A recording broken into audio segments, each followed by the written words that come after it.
Hello, good morning.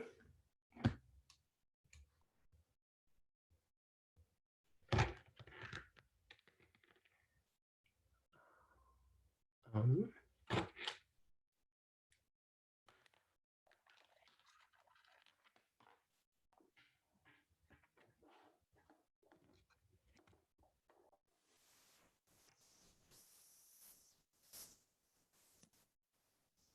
Hello, hello, good morning. Can you hear me? Mhm.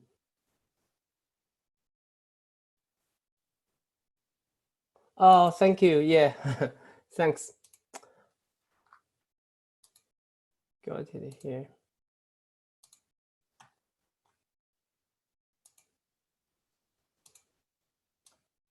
Yeah, thank you, everybody. Thank you, Ancheng, for coming. Please help me to maintain the session. Okay, so yeah, as people are arriving, any questions or comments, suggestions, anything?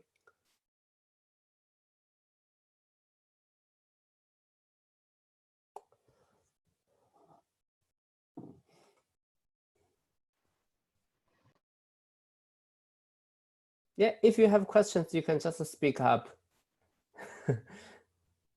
This is an interesting situation because it's too early. We need to wait for people a little while. So if you have questions, we can take this opportunity. I have a question. Yeah. For the assignment, for the code and all that sort of stuff that we have to write, where do you recommend that we study for it? Well, is there any materials and all that sort of stuff? I did not get the question very clearly. For the assignment, what? Yeah, for the assignment, we have to write some piece of code, right? Yeah. Yeah. Is the Google Collab sheets? Is that where we learn from them, or like? Um, Like, how do we study for it, like the code? Let me remember the last or the week before the last week, we have a discussion about, yeah, in week 5, if you review the recording in week 5, we have a discussion about assignment 2, and I have shown examples, and we provided example templates, and there are codes, example codes, and with all the requirements. And also I have explained some of the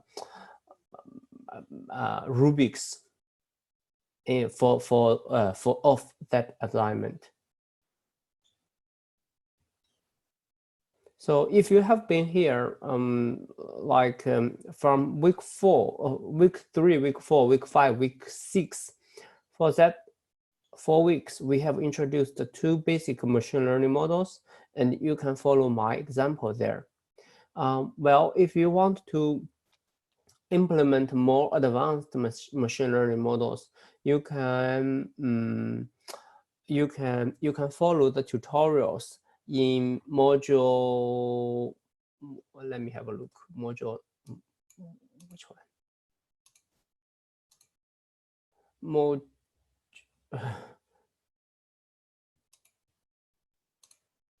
Let me share my screen.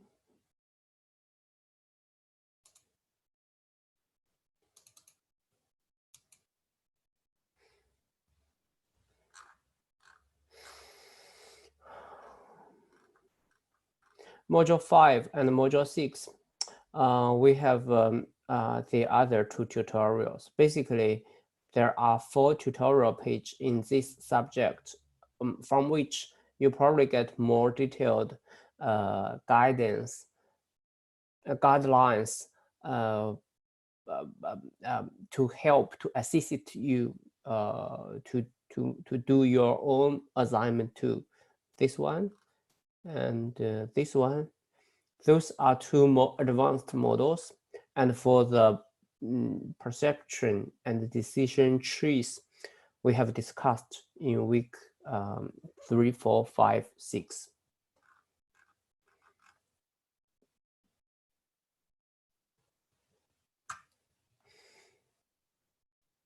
Okay. Thank you.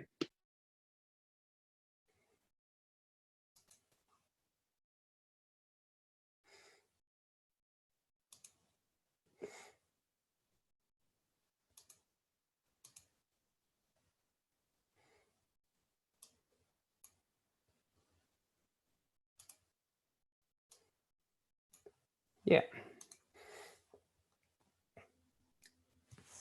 Hmm?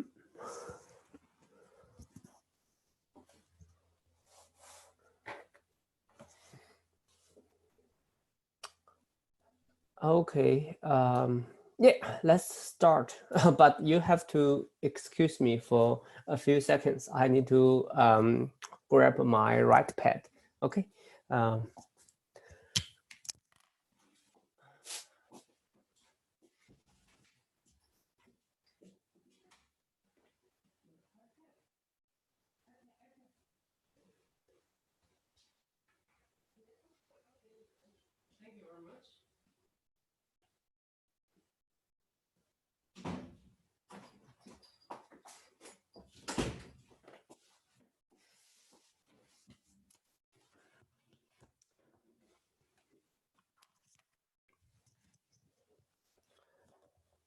Yes.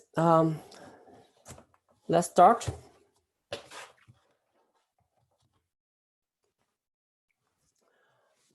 Good morning for people who are new coming here.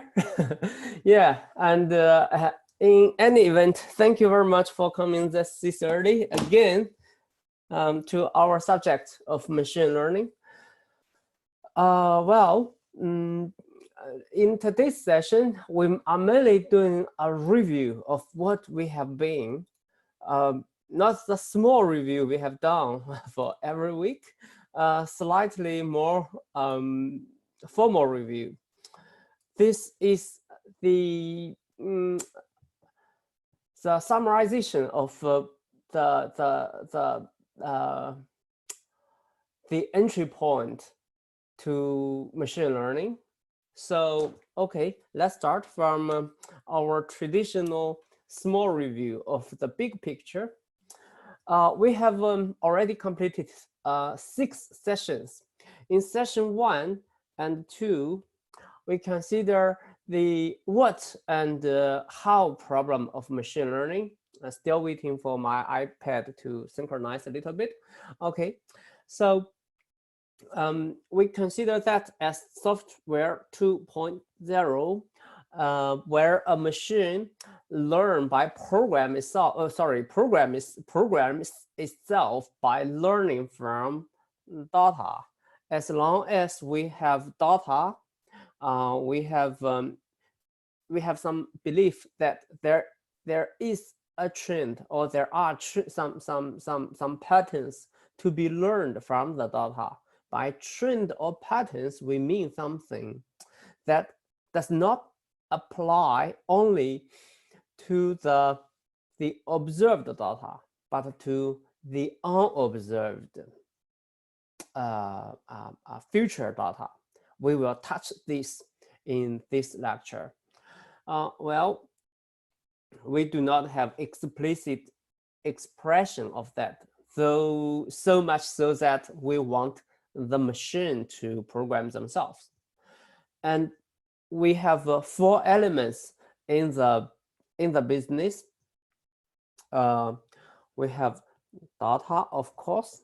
We then limit ourselves in some, we limit our imagination in some subset of all the possibilities that could be in the X and Y relationship.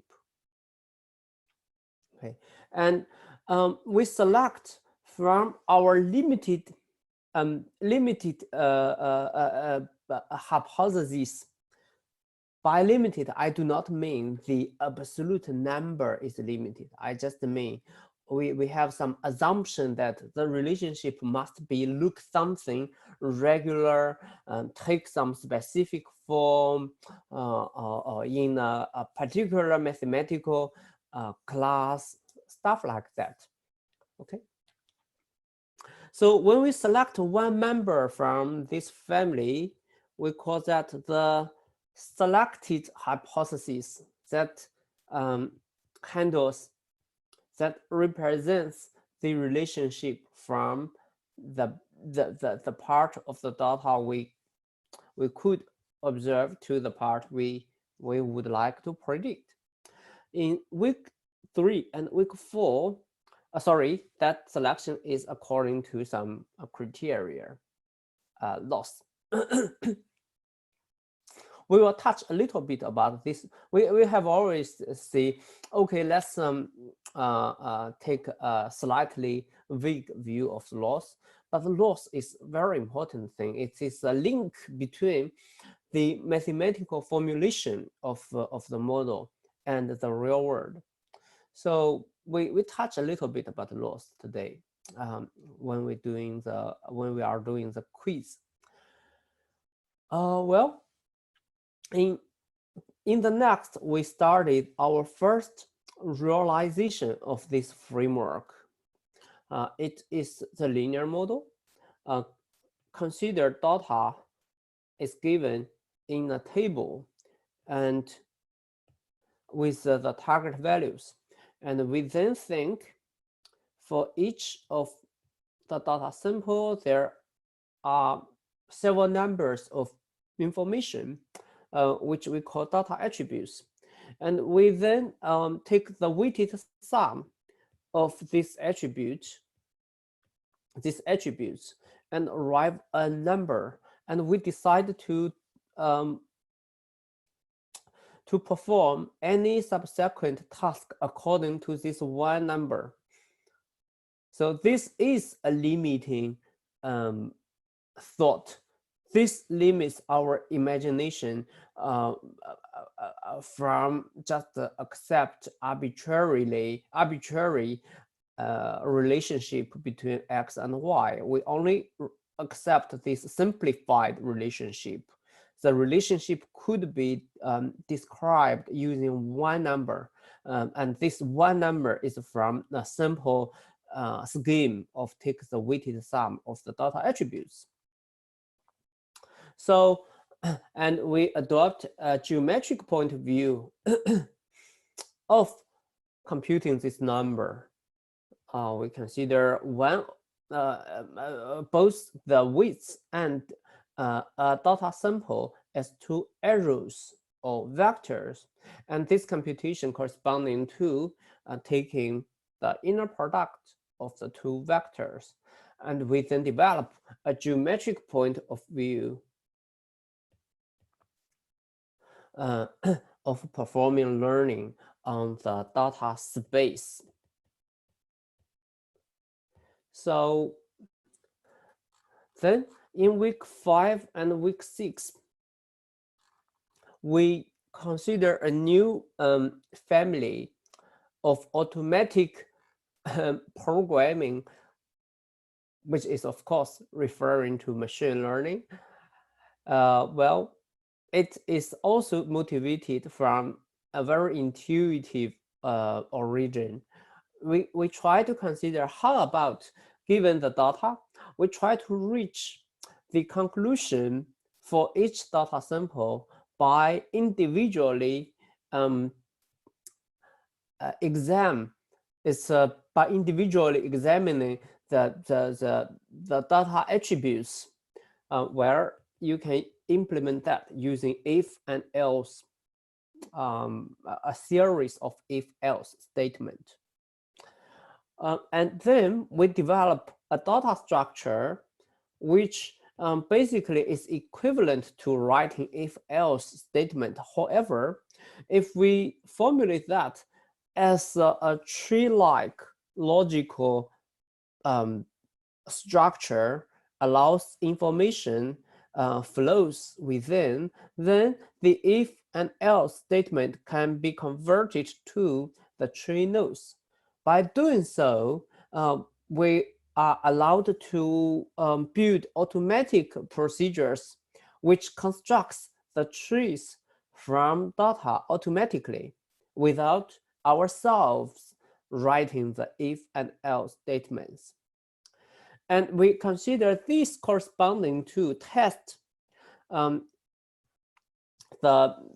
individual data attributes. For example, I'm testing this guy where to split the data space.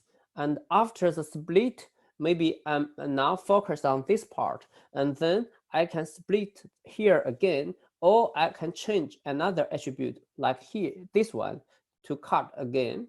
So let this cut going on until we reach some region where the Y value or the target value is pure enough, so much so that no further test is needed.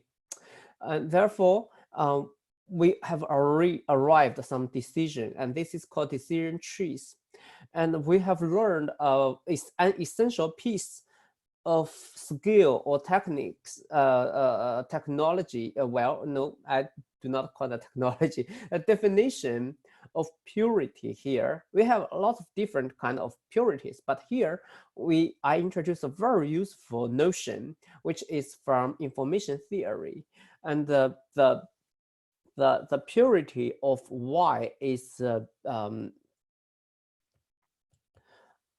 measured by the information in the distribution of the Y variable within this small area, okay?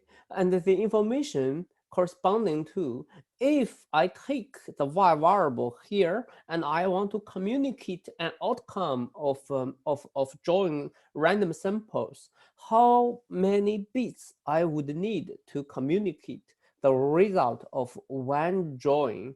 Well, you can consider it like that. If it's a half-half, which is pretty much mixed without any purity, I would need 1 bit of information to transmit the result of an experiment.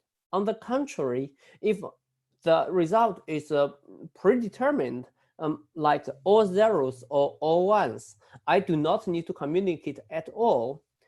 I'm Alice, maybe I'm Bob, and Alice already know the result of my experiment. I do not need to spend anything to communicate.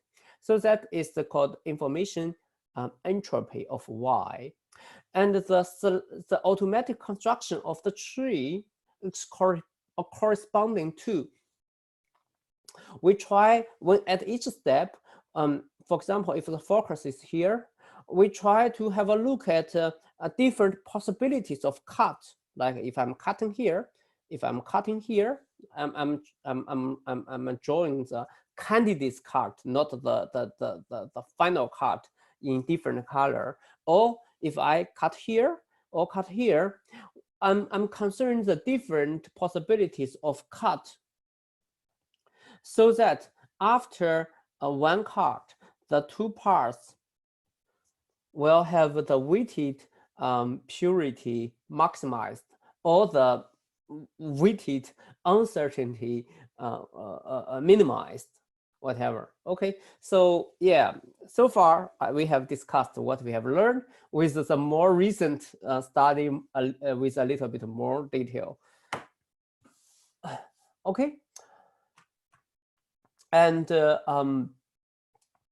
our today's focus is to have a review of well, how the entire framework is reliable, why we would like to trust this system, and fundamentally, or alternatively, we see fundamentally why we can, what is the main challenge and why we can trust the system would work at all.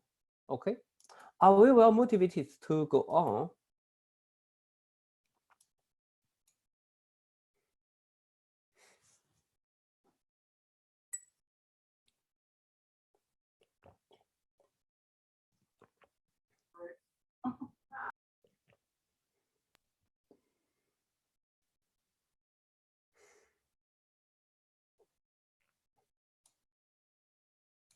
Okay,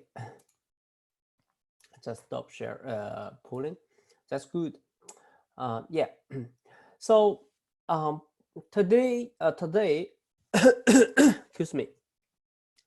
Today we have 3 take-home points, but essentially there is one. If you only need to remember one thing from today, that is learning is a random process. Learning is uncertain. Learning is stochastic. It's random.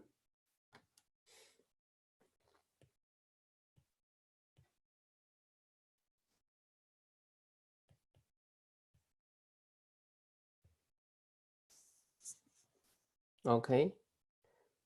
And we will discuss what is the I would always like to consider this when I'm starting a process. I would invite you to. What is the question? What is the main source of randomness?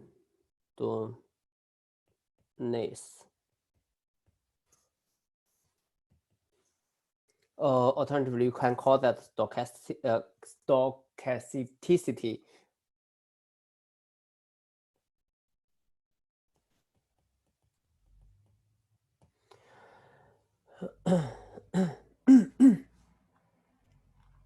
Okay, this is a small part. And secondly, every result or outcome that from a learned system or model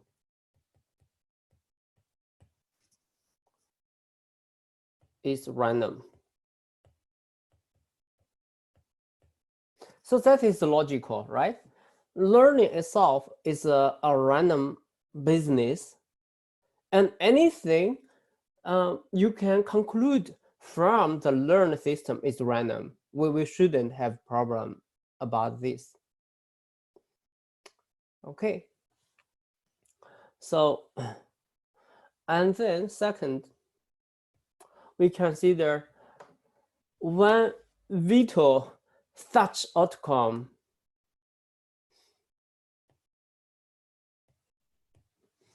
Which one?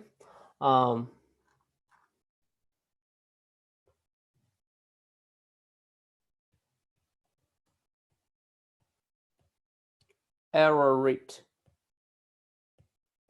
or inaccuracy or accuracy.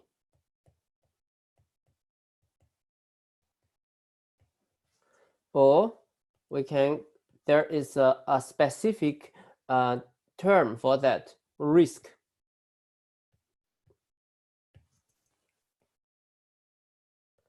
Okay. The errors a learned model has made is also a random thing. We see we have learned a model with the accuracy of 97% or error rate of 7%. Okay, that 7% is also a random number because the model itself is a random model. So risk is random.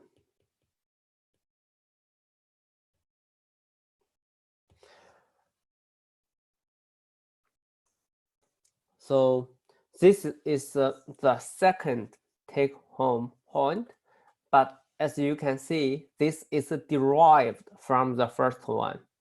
Learning is random. Of course, the estimated risk of the learned system is random. Okay, And by now, you should have a big question mark.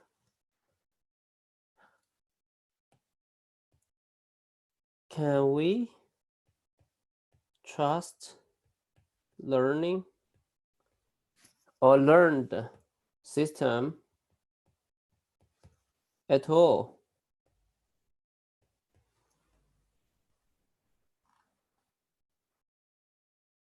Right? So because for whatever reliability that is reported by the learning, if you are, for example, a bank manager and your people have the engineer has delivered you a system. He told you, look, we are lucky from the historical customer data. We are now have the accuracy, for example, of 20% to predict whether a customer will repay his or her debt or go default. Yeah. And then you see, okay, well, very well done. We are very happy. Now we have your model, and now we can calculate our risk and return accordingly, and make some grand business plan. Well, before doing so, you are legitimate. You are very reasonable to ask. Well, this 20% accuracy you have reported to me, is that accuracy itself accurate at all? Because at the end of the day, your accuracy has been calculated from historical data of the past customers. How comes, for example, the new customers differs from the past ones? Is that a possibility? So that is very serious questions here. And we will not be able to produce, discuss to the details of the answer, but shortly, what we can see is 100% sure? No. What we can see is called PAC.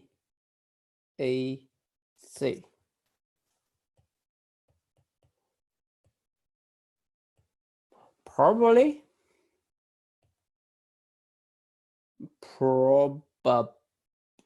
oh, my spelling doesn't matter. Probably, approximately correct.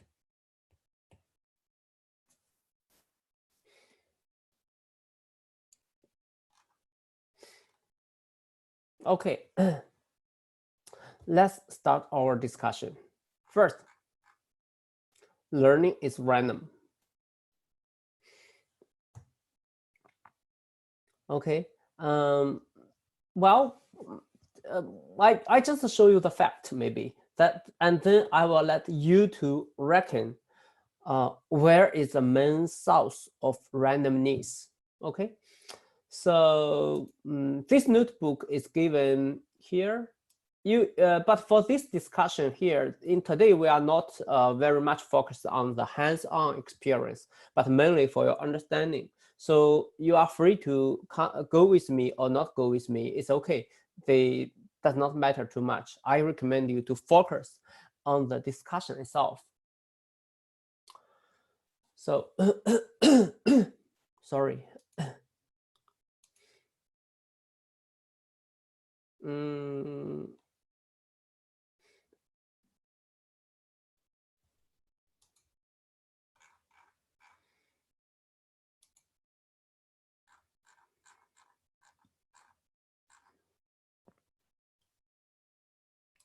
Notebook link is here.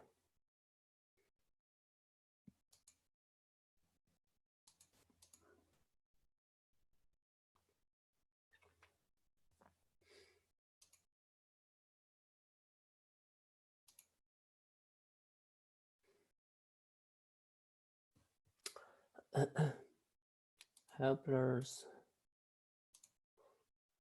Okay. So this is a discussion. Well, maybe slightly complicated. Let's explain that.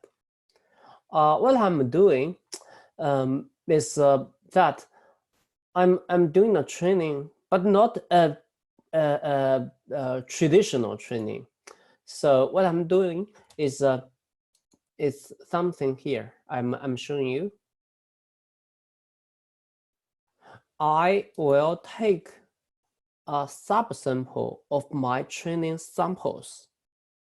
Okay, I will not take all the training samples. So I take a random subsample by doing the training test split on my training sample again.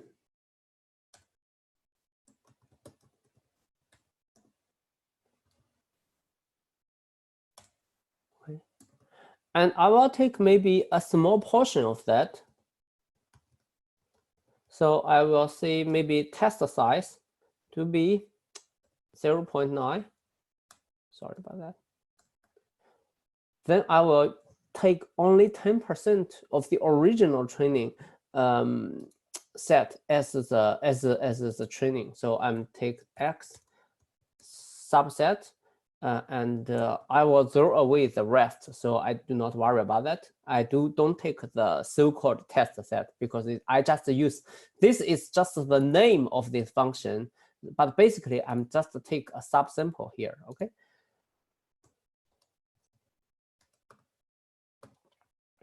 And then you can see the result.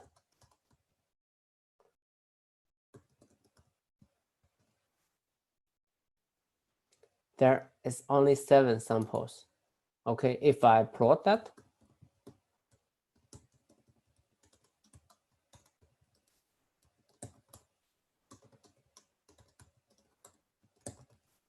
then it will have sorry about that. We should see color equals this one.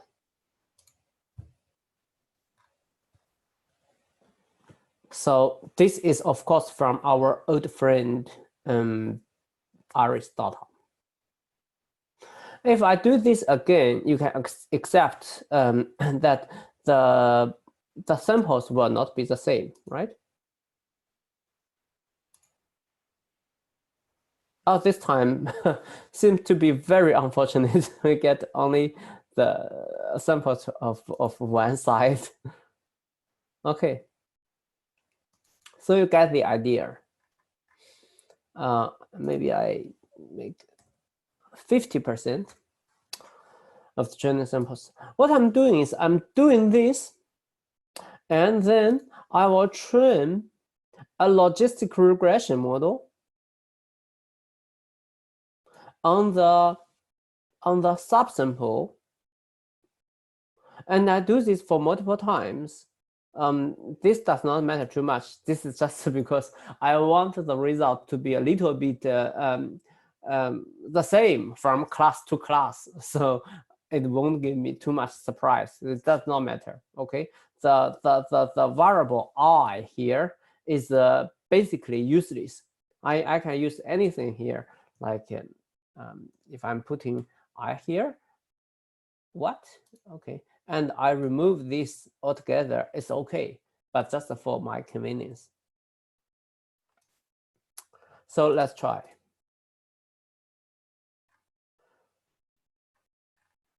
Well, you can see,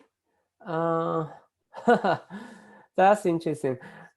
Here we end up with a situation where we fail to get any classification because there is only samples from one side. So throw that away maybe. Here is another example. Let me compare that for you.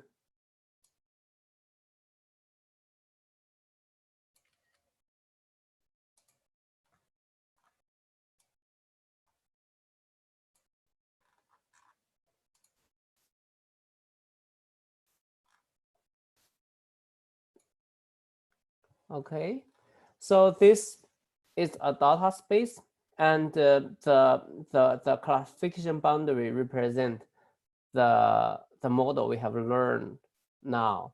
Please be noted, there is a training error here. We are not using a perception. Here we use a more reliable linear classification model, which is called logistic regression. But basically, the idea is similar. Anyway, it generates a line to cut the data space. So let's let me do some drawing to. I'm taking that here, and then I'm carefully copy this and remove that.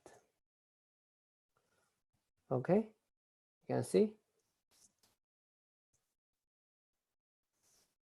I take the classification line here. Well, let's do another one.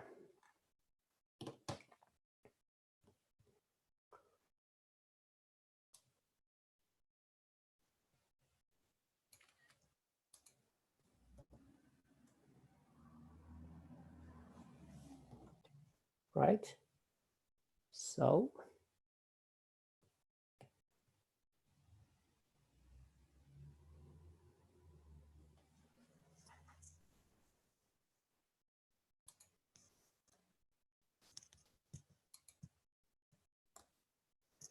okay.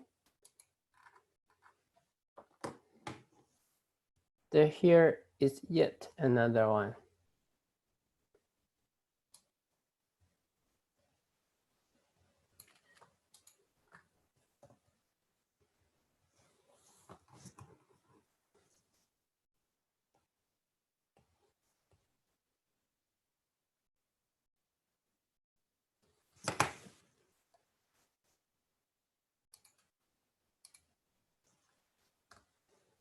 Well, let me ask you now, can we agree that learning is a random process? I have, if you please let the code to persuade you finally, okay? So what is under our control is line 10, okay? Line 10 corresponding to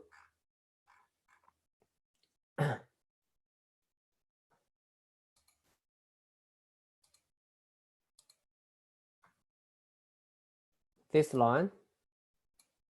This corresponding to I'm selecting a hypothesis family. This line corresponding to I'm using a training algorithm according to criteria, according to what is given to me. I have selected one and produce the hypothesis here. This is what fit does. And the other part are realization stuff. And here is the data preparation, which we just simulate what happens in nature. Okay, so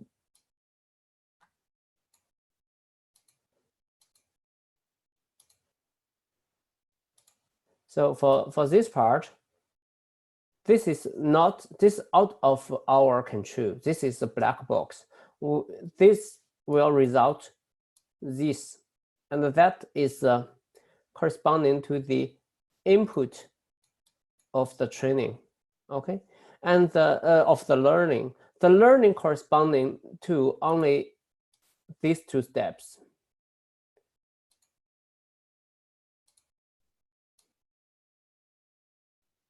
This is the learning. These are the learning steps.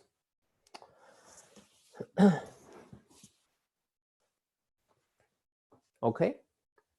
Well, look, have we changed anything in our programming?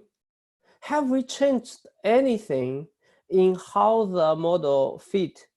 This is, of course, given from the scikit-learn.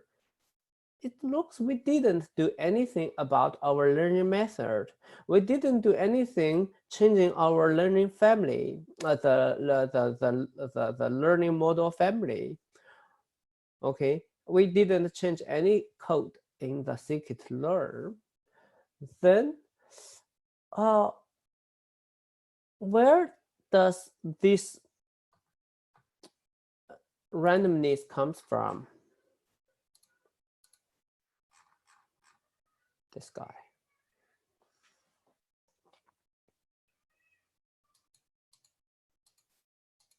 Okay.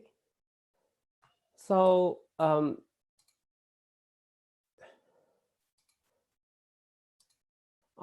let you think about this and give me some feedback if we are we are motivated enough to go on in our discussion.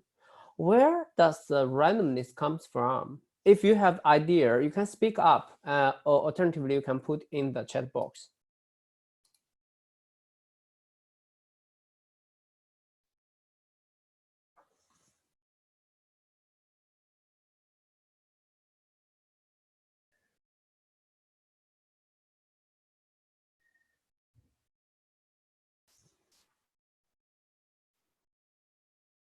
Any idea?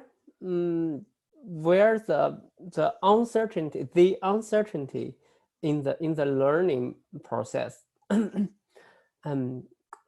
from? Yeah, exactly. I got a very excellent answer from the samples. That is right, and that is I think I always achieve some success at least halfway into the class. I'm very happy.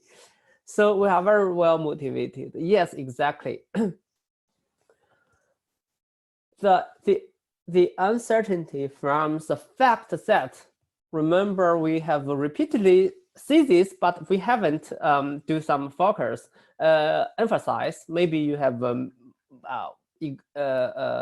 kind of overlook that. So I drawn it again here. We repeatedly said the data, actually, the population of the data is a black box. You are only allowed to pick into the box small number of samples.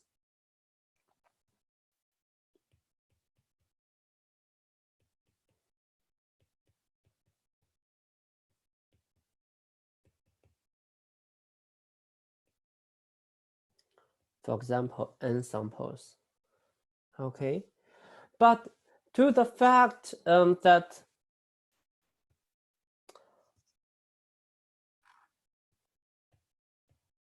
how representative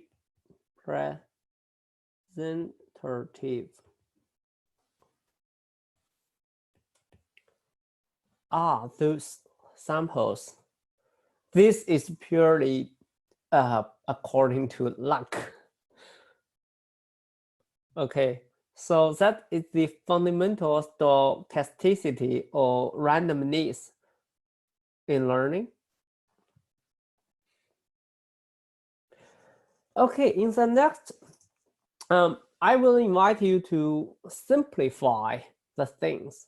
Okay, you can see I'm showing you one thing to one armchair experiment to motivate the next experiment.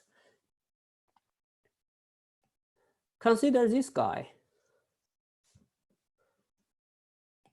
Okay, you can see, for example, let's say this part is the positive class and this part is negative class, but you know, positive, negative, it's just a tag, doesn't matter.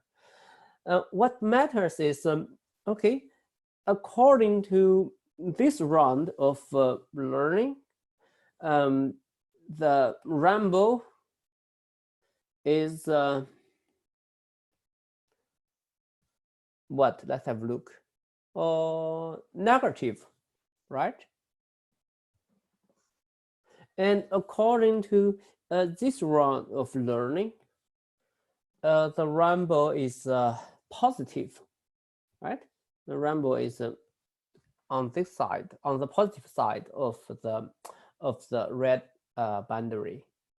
And according to this round of learning, the rainbow is positive.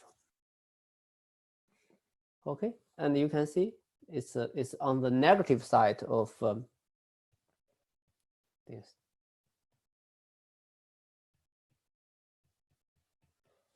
So that is the fact.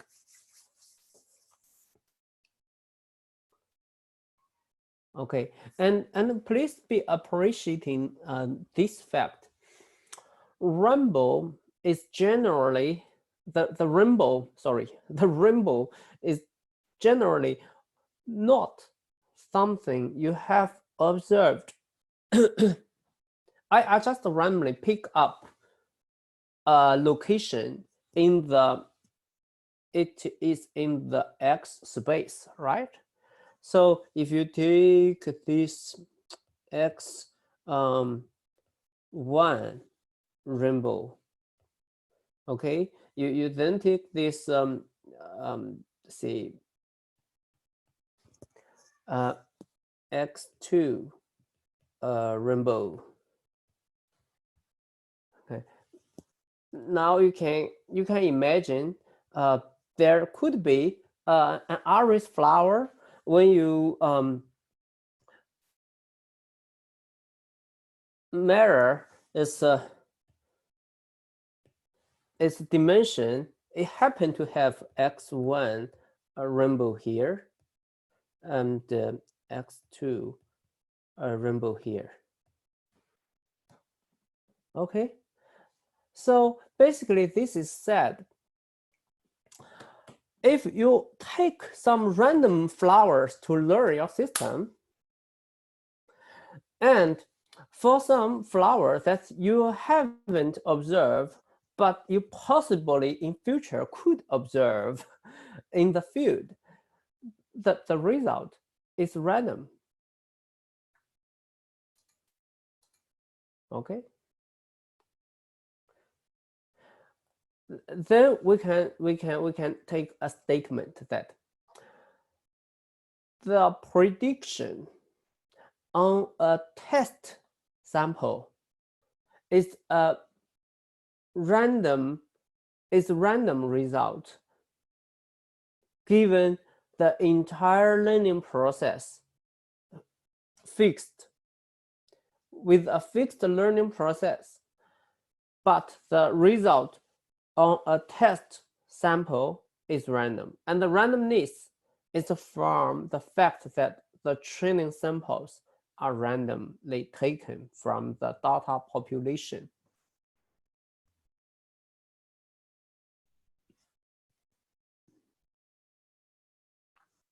Okay, I'll let this settle in your mind for a little while.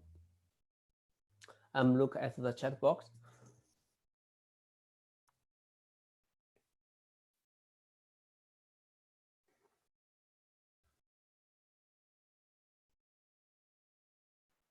Okay, I've heard that the notebook is not loading. I'm not sure. Let me check after the class.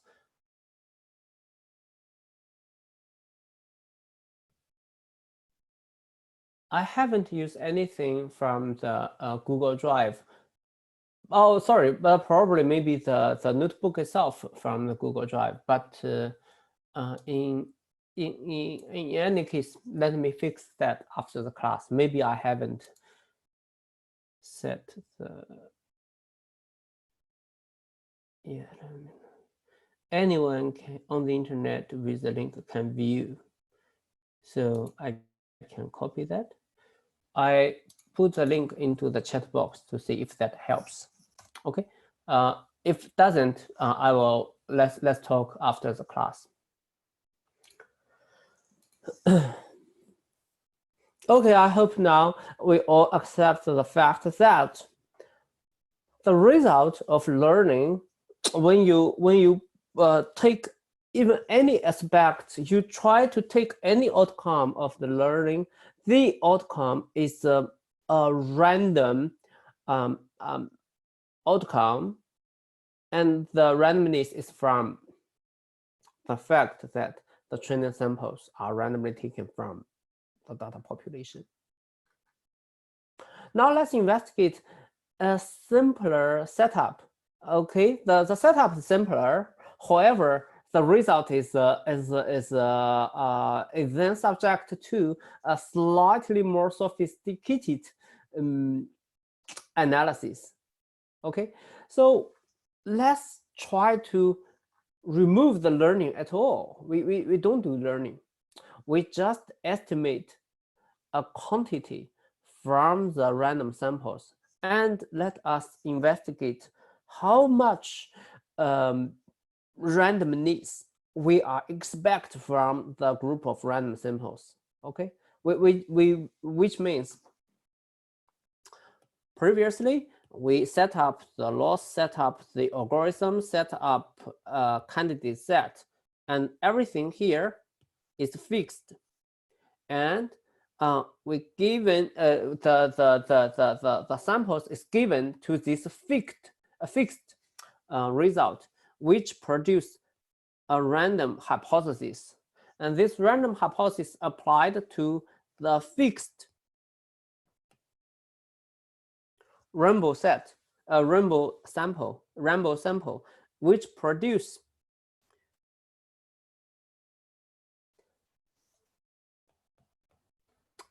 a random outcome.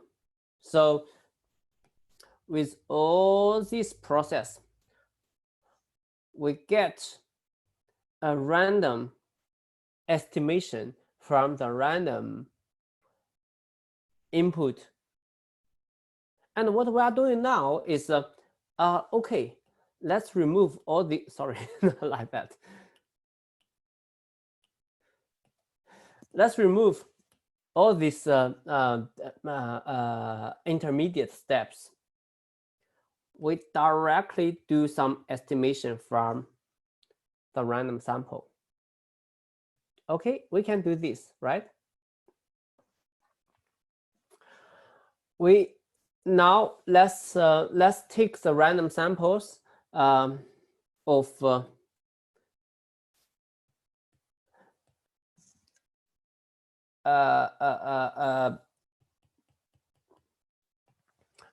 cannot be simpler population. We only have some portion of some distribution of different colors of balls. Say maybe we have this and this. Okay, and we take samples from that.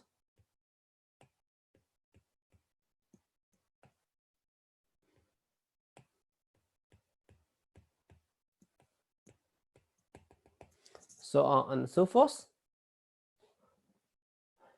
And we want to estimate this guy. It is the same if we estimate this guy or this guy, okay? It's the same. Whatever, in any event, we estimate this by just counting the number of the different color of balls here. Okay, what I'm doing here is very easy.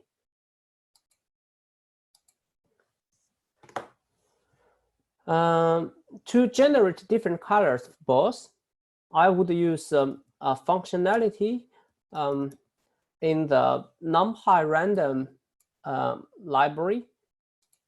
It's just a rand.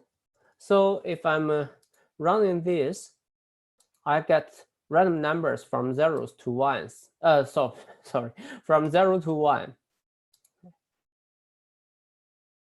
Let us see the the color of a question has the chance to be to appear at 0.3. So I would like my oh, sorry, this is maybe not a very clear statement. That means I need some coffee.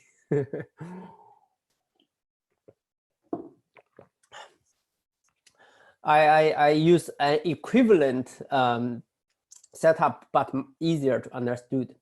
So let's say I would like to generate 1 with 0.3 chance of 0.3, and of course 0 of 0.7 chance. Okay, what I'm doing is I just need to convert this uniform distribution from 0 to 1 into a distribution of 1 and 0 with this possibility, right? So what I'm doing, I can just take a test of that. So of course it has a 30% chance of being 1 and 70% of being 0.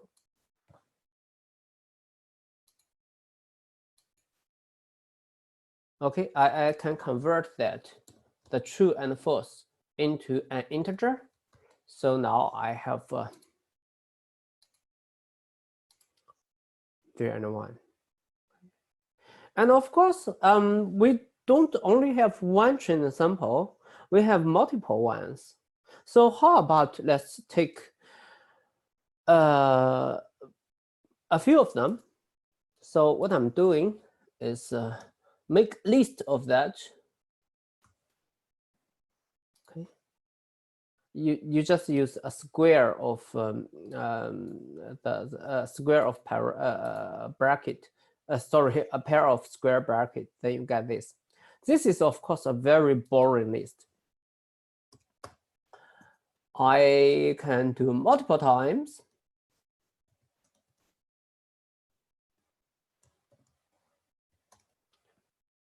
Okay. I can do 10 times, but of course I'm smarter than that. I just do that for 10 times. Okay, for what range 10? For anything in range 10, because I will not use this anything. Good. Now you can see that, well, it starts to show some trend. There is a greater chance to get zeros than the ones if I run them multiple times. But you can see that we have randomness. Okay. Right. Let us estimate this guy now. What I'm doing is I'm estimating that using just a mean value. This is not surprising. If you want to estimate the chance to have ones and you only have 1 and zeros, you can just add up everything together and divide it by let the sum divided by the total number of samples, and then you get the mean, sorry, the chance that the variable to be 1. So let's just go.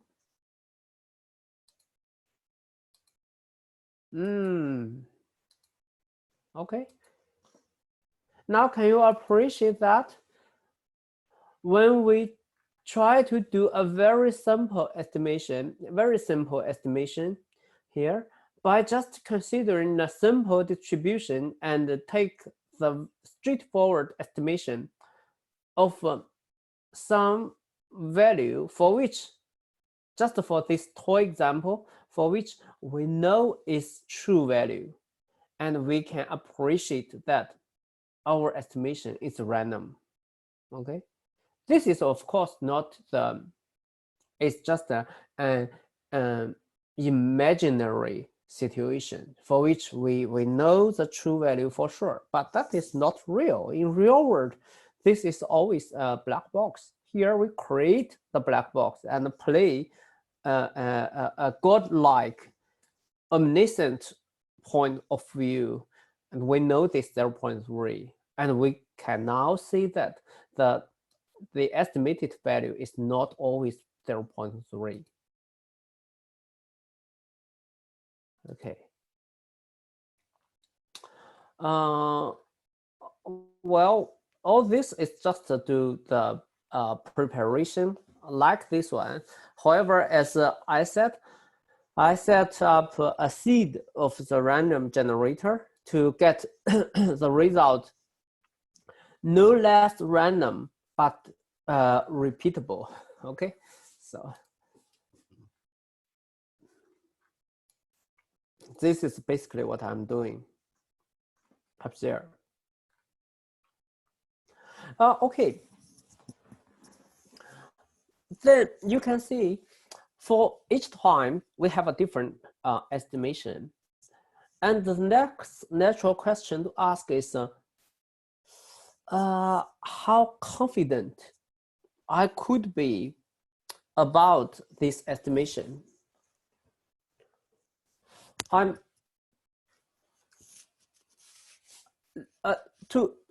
for this to happen, an intuitive investigation is how about let us do this experiment for multiple times. So what I'm doing is I'm showing you the experiment here. So this is one experiment, right? Let's do, oh, no. Let's do 2 experiments.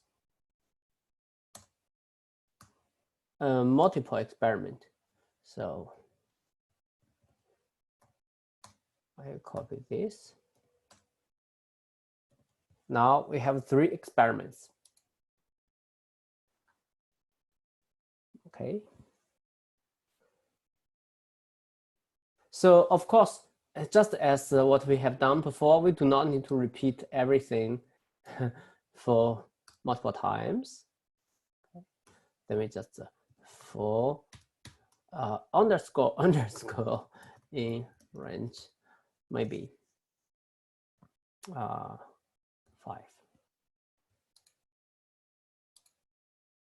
Then we have 5 experiments.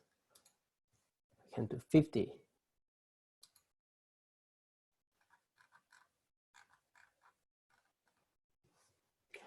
Then we can take the mean value of each experiment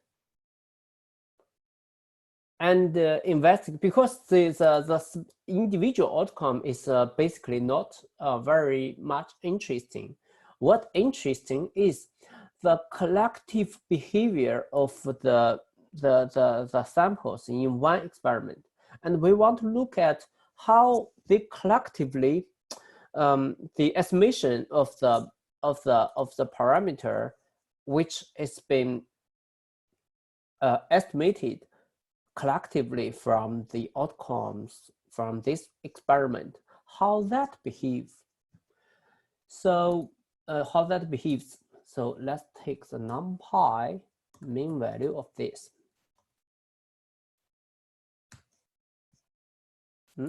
And now we will have 50 numbers. Okay.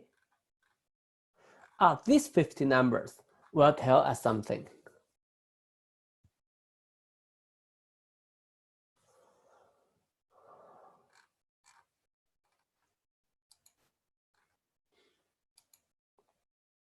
Here is basically where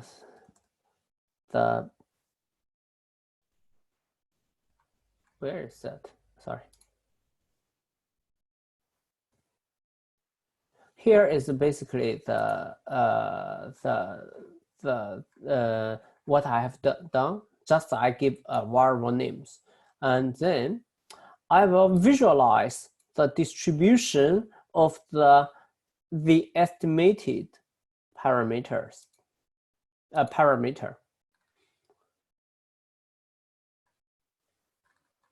Well, maybe this is for how many? Yeah, this is 20 experiments. let's do more. So which makes our visualization a little bit more informative. You can see the median of the estimation is exactly 0.3, but don't let that to mislead you that to think, okay, we are very lucky, we will be able to estimate the accurate result. Does not mean that. In reality, you don't have the godlike omniscient point of view. We don't have the luxury to sample the distribution one time, two times, twice, three times. We don't have this luxury. We have a randomly drawn sample here. One data set, once and for all. You want to take more data? Okay. Apply for some fund, spend money on that. You want to test whether a vaccine is valid for the COVID condition, and you have done the experiment spending $1 million. And if you want to take another role in this, congratulations, give me another $1 million. So that is a reality. And our experiment here is just we play God and investigate how things could be in reality. Okay, so in this plane we find that in half of the situation we end up with an overestimate of the quantity, and in the other half we underestimated that. In like this Q3 means 70%, 3/4. Okay.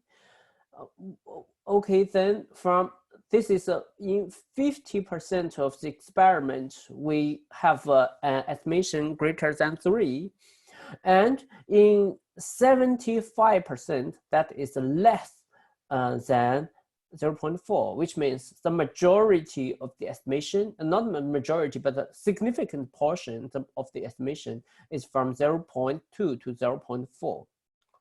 Okay, which gives us exactly what I want we to take home. The estimation from random sample is approximately, probably approximately correct. So it must be an approximation, but you have hope that it is not a very bad approximation. You have hope, but you cannot rule out the possibility you end up with big errors.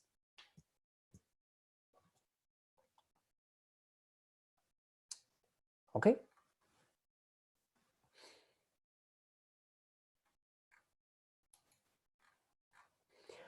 Well, before we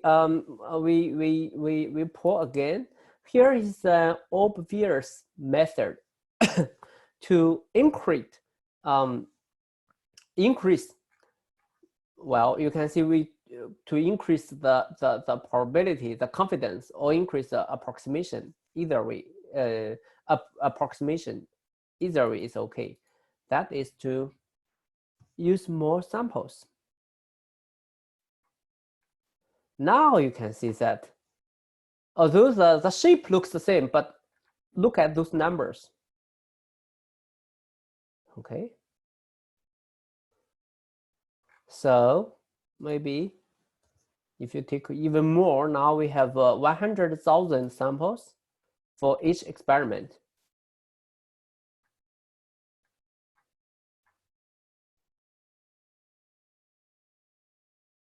You get the taste. Okay.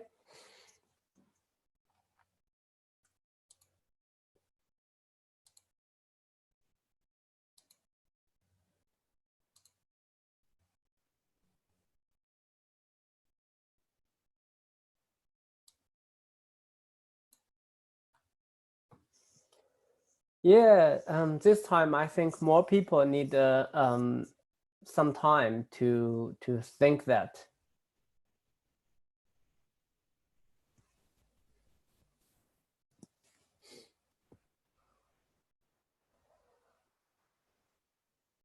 Yeah, take the time. If you have questions, ask me, or alternatively, think about that.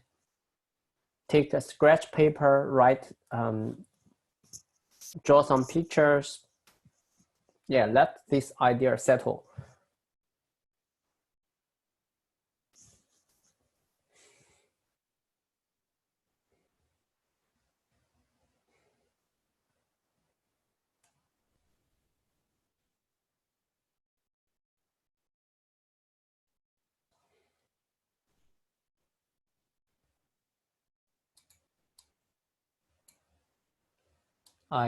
Yeah, let's make that go for another 1 minute before we start again.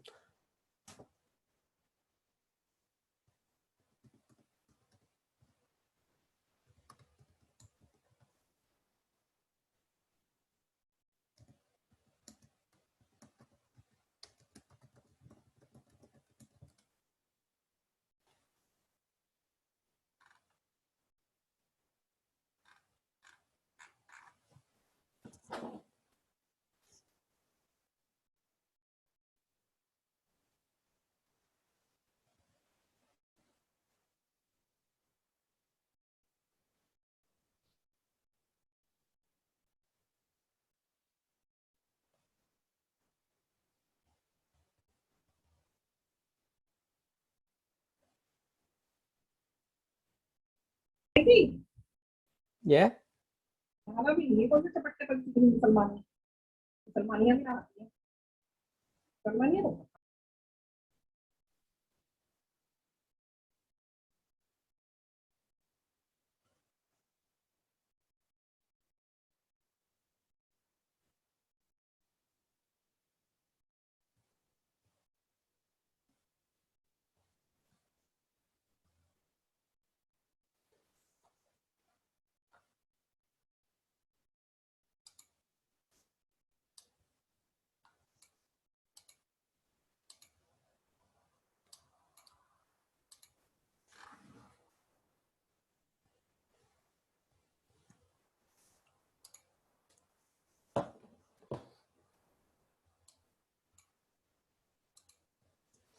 Okay.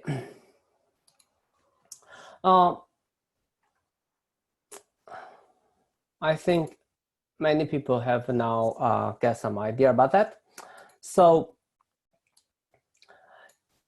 in the next, let me invite you to consider one important such quantity to estimate.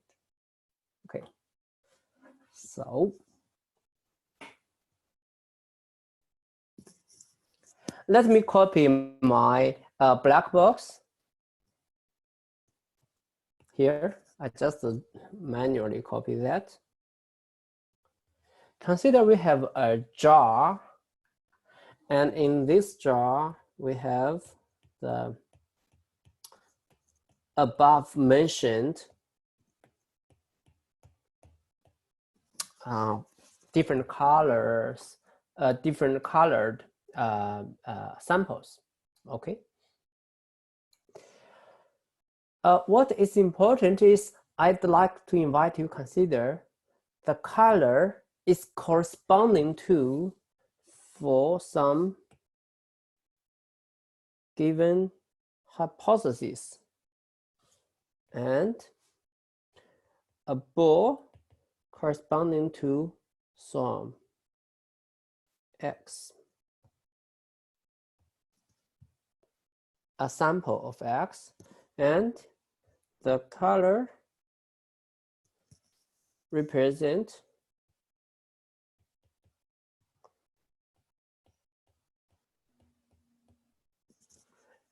H is correct at that sample, or sorry.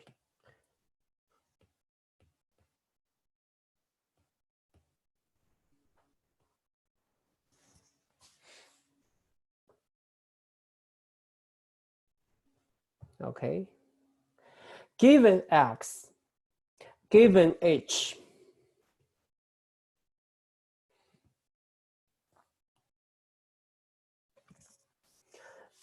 this stuff is an unknown, but determined situation, right? For a classification like H will produce positive or negative, while in reality, the sample belongs to positive or negative. Those are all fixed things. What is random is, okay, you can only pick some subsample from this population to investigate.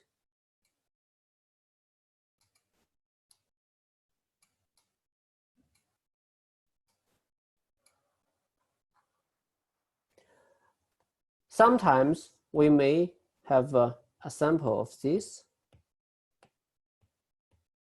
Sometimes we may have sample of this. The situation, well, you can see it's very, very similar. Actually, it's the same as the previous situation. Just now, we have given a meaning of the colors.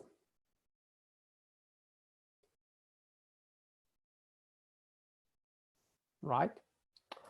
Well, so maybe now you have the better understanding for that.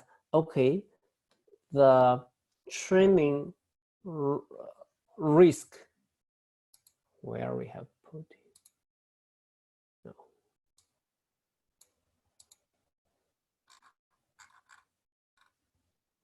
Look, we name this parameter risk for a reason. I tried to mimic the situation that the H takes a risk of takes some risk, and that risk has been reflected by the training samples with random sampling.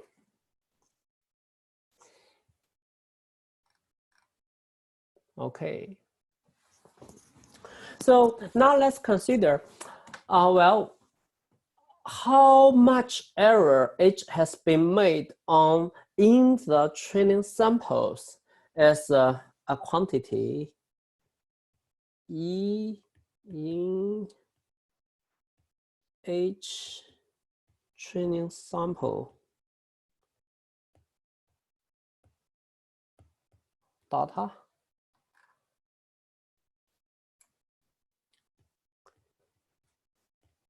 in sample. So in sample estimation of error rate. Okay. It's corresponding to these numbers.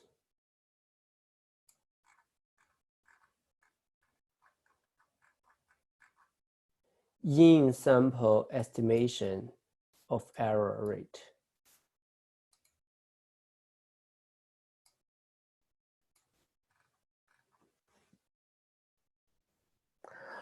This can be the same, but mostly will be different from out of sample risk.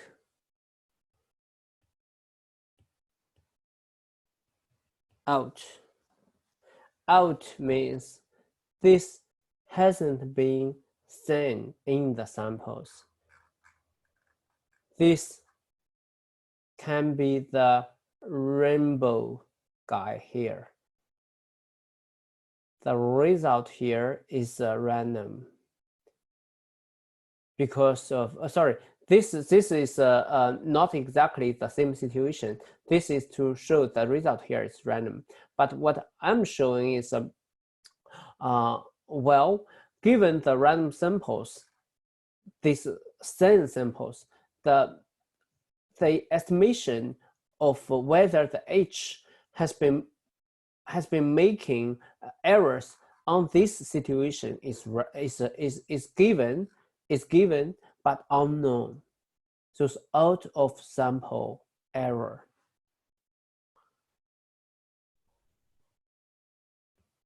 Of H.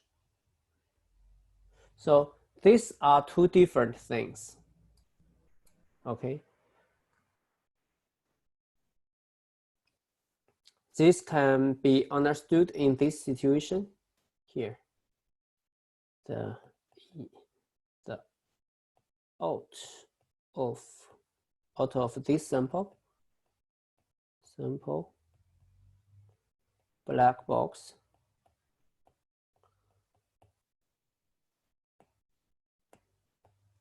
ratio between the colors.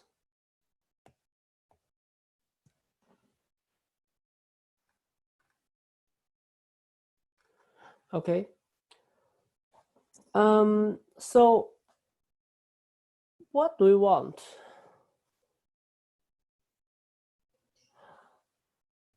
We want to consider the difference between them, and we would like to see if their difference, which means the absolute value of the, well, of subtract this from this, you know this is a very basic mathematics. If this is greater than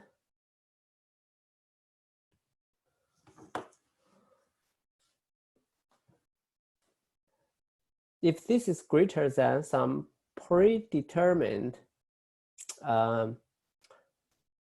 threshold, so we call this the entire thing. Because this is a bad event.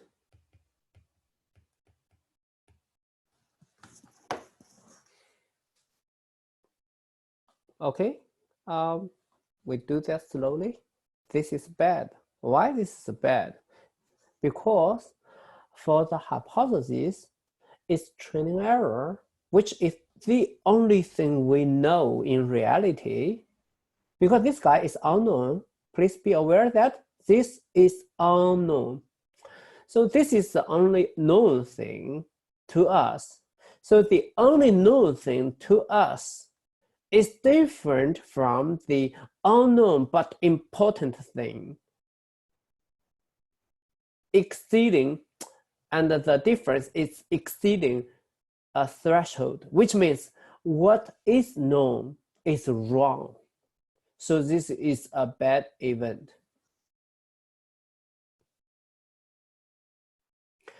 This means your engineer, your financial engineer, come back to you to see, okay, this is my report of our model. We can produce, this model can produce the prediction of whether a customer will go default with accuracy of maybe 85%, error rate of 15%, and you as a manager have made your financial plan according to that. However, this differs from this with some large number, say 7%. Well, if you're lucky, that is smaller than 8%. This is the difference of greater than 7%, okay? You're lucky. If you're unlucky, that will be greater than 22%. And if you are in this situation, well, maybe you go bankruptcy. So that is a bad event.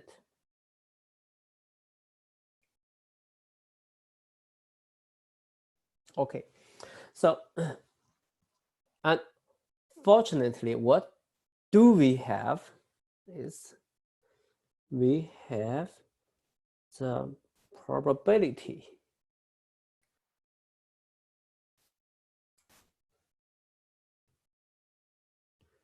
of this bad event.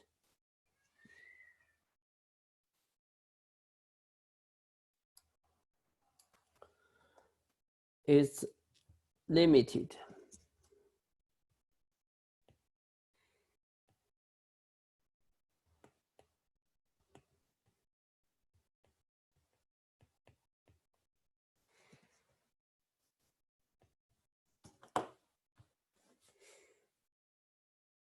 So it's a little bit mouthful to swallow. So let's consider each element.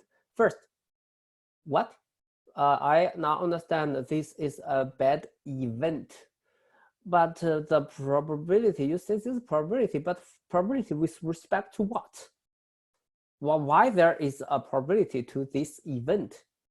That means by talking about the probability, we mean that this event happens at some time and does not happen at others.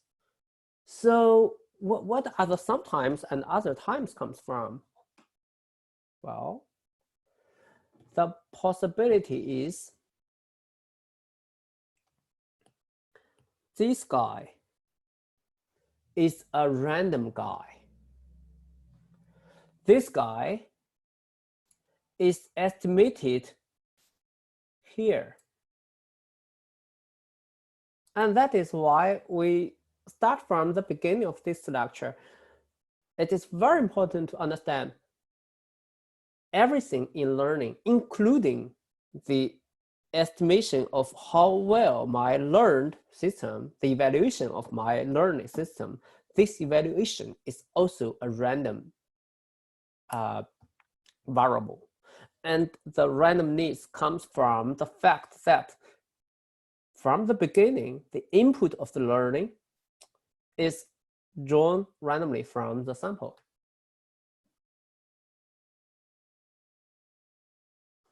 Okay, that is this guy is fixed, as we have said. This is unknown, and this is determined.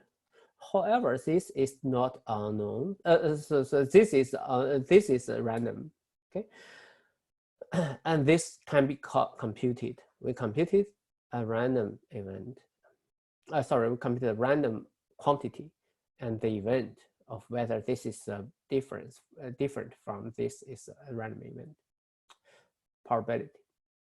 The probability of this differs from this is greater than the threshold, means bad event happens when we are so unlucky that we happen to encounter a set of training samples that is unrepresentative of the true data population.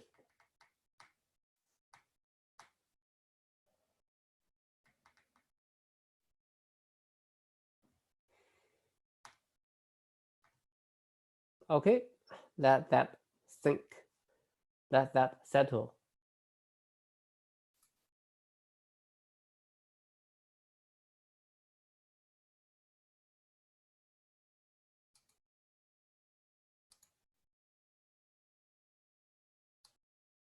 Are we good to go?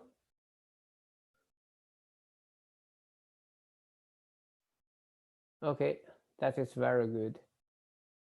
Congratulations for following us this long. That is very good.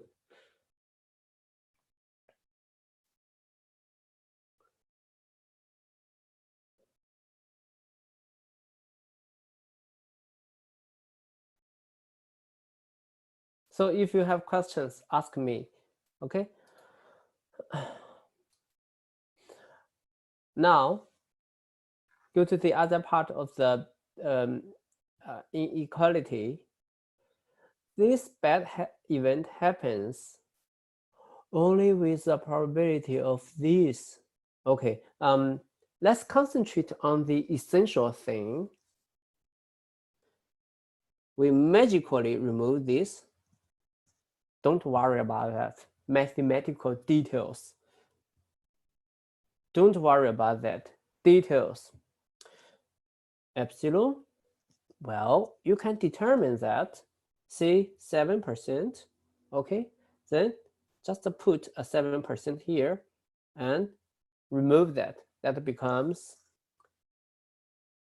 some constant.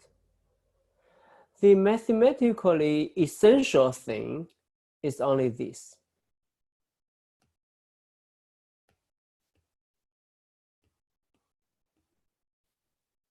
Everything else is detail. Wow, that is significant thing. That means n is the number. Sorry, that means what? First, what is n? N is the number of the samples in the training data set, which is the sample size. That is essentially saying more training samples, more reliable learning result. That is why the first most essential stuff in the very beginning of this subject, what you will need? Data. Have data, we are in business. No data, out of luck. More data, more reliable. Small data, good luck.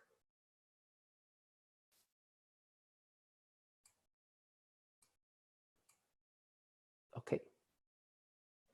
See, with all the other things, stuff fixed, and somehow some people calculate that, now, sir, I give you a model, and the model has the accuracy of 75%. And if you want to guarantee that the true performance is between 80 to 90 in this range, I have confidence that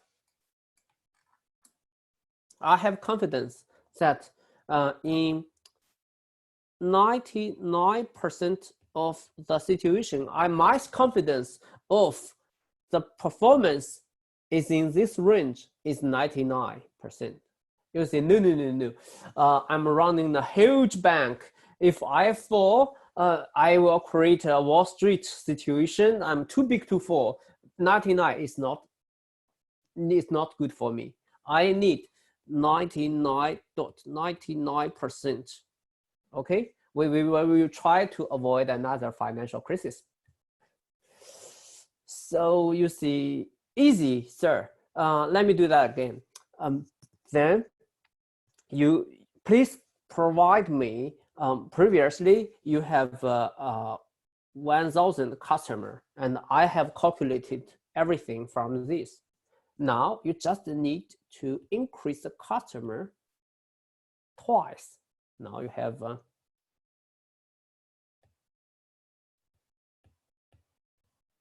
okay. Then your error, your probability of this bad event will go from 0.01 to 0.0001.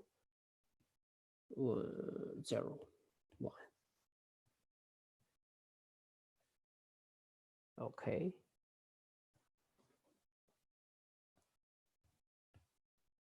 $3,000. Okay, add 2 zeros here. That is significant. To increase your confidence, you increase the number of samples. You increase the number of samples. You do not proportionally increase the number, decrease the chance of making encountering bad event. you exponentially decrease the chance of encountering the bad event. Okay.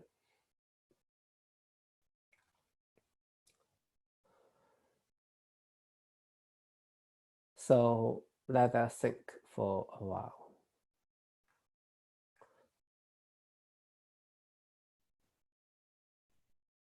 Okay. And I'm afraid we have some limited time to discuss the theory to its full glory. For all the discussion above, now we have reached, I would say, something like maybe 5% of what we need to discuss. What is the fundamental machine learning theory is about. But this is a very good start. If you have interest, please go on and appreciate the full glory of that. And in the next 5 or so minutes, I'm inviting to consider the challenge of this. Okay. Now, please consider a magic space. Okay. This space consists of n data samples. Well, what we have said, given h, so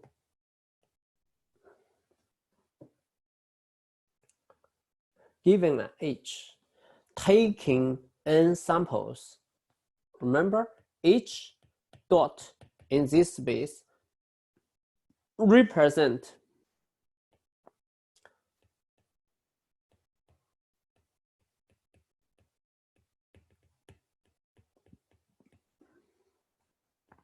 n samples, each dot of this.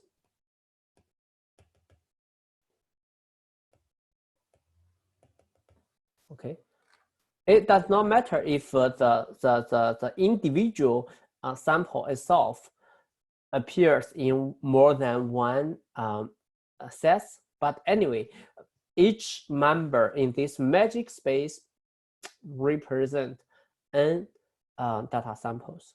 And let us take some color.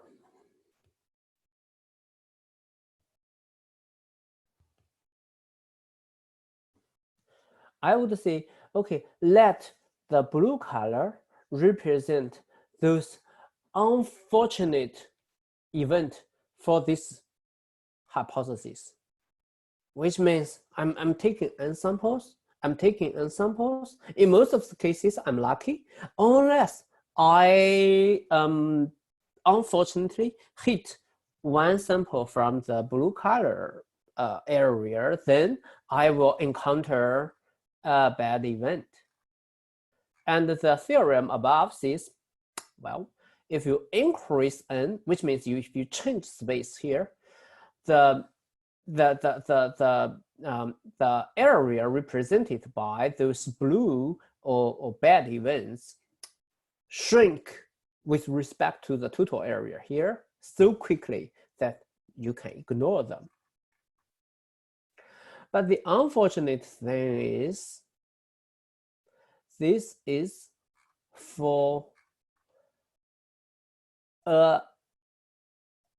h, for AH, for one fixed h, the blue h.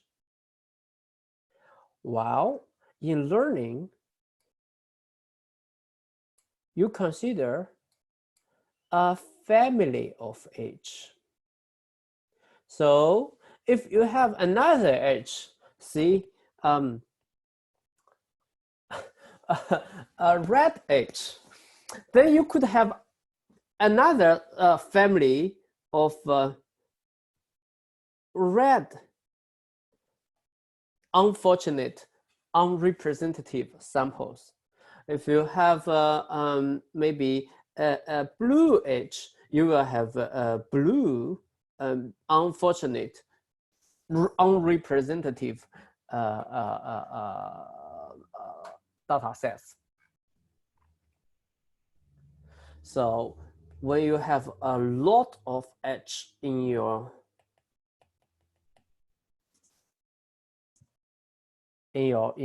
pocket, the bad area will fill up everywhere, and our very excellent guarantee will stop working. And very unfortunate, most of the practical hypotheses, for example, our perception hypothesis set, if you remember that, we have the perception set specified by the weight for each individual data attributes. So those weights, each set of weights makes one perception hypothesis. So the perception hypothesis set consists of all the weights combinations, and therefore it has infinite members. Okay. So, however, this guy is small if, unfortunately, we need to take into account of a factor that is infinite. Well, boom. The hope disappeared.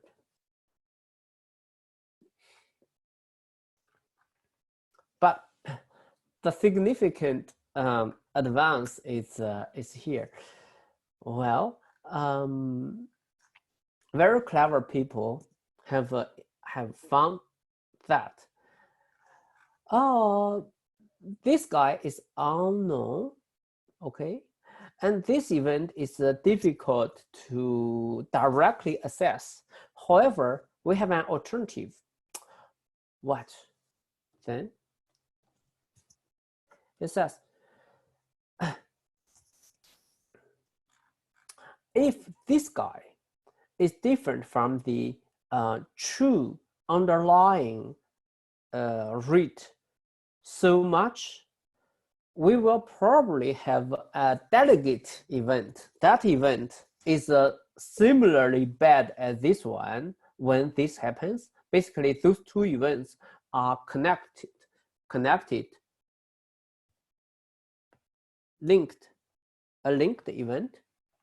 That event would be the E in H on D and E in also H on another data set, D prime, but D prime has completely independent with D. Is just as we just sample another data set. If the previous event happens, if this happens, this will probably happen. So with that link, we can consider the performance of a hypothesis on two data sets, not on the entire data space. With this, look, because this, for example, you consider this is N and this contains N. So you do not need to consider all the behavior of all the data, all the hypotheses in a family. Why? Because however many hypotheses in the family, there are only limited differences that there could be on 2n samples.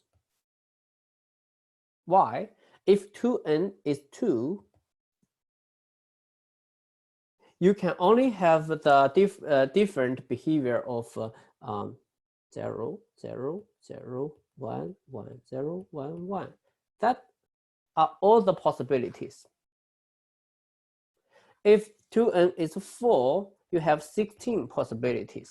If 2n is 8, you have 256 possibilities. Okay, so on and so forth. You, at most, your hypothesis family can achieve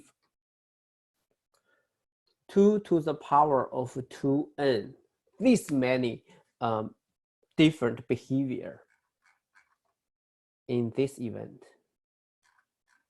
right? And if it actually achieved this, unfortunately, we do not have much guarantee, because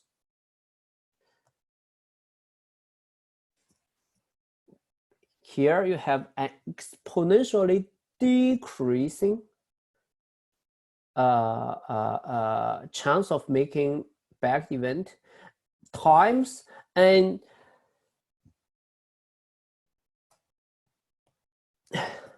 exponentially increasing factor.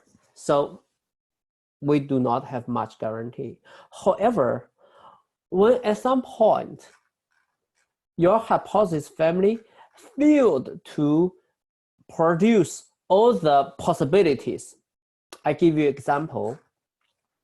If your 2n, if your 2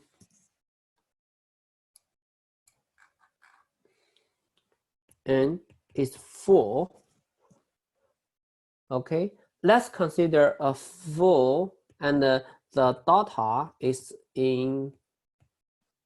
on a two-dimensional plane.